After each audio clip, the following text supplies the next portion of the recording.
Had you ever wondered how scientists discovered dark matter? Today, we dive into one of the most compelling pieces of evidence, the bullet cluster. Stay tuned to uncover how this cosmic collision revealed the existence of dark matter. Let's start with some basics.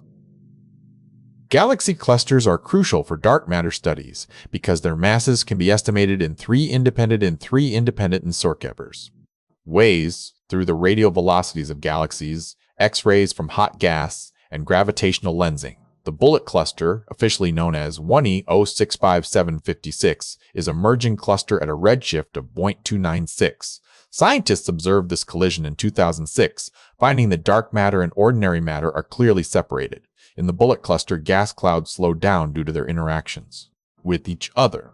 However, dark matter moved freely through this collision without interacting directly with itself or the gas.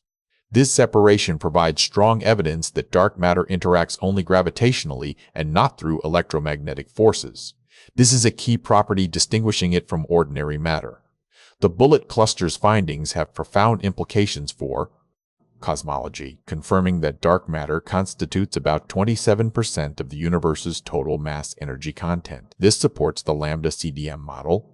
To summarize, the bullet cluster provides compelling evidence for dark matter through its distinct behavior during collisions. It shows that dark matter and ordinary matter can be separated, offering a unique glimpse into one of the universe's most mysterious components. So there you have it. The bullet cluster is a cosmic lab for dark matter studies. What fact from this video surprised you? Share your thoughts in the comments below.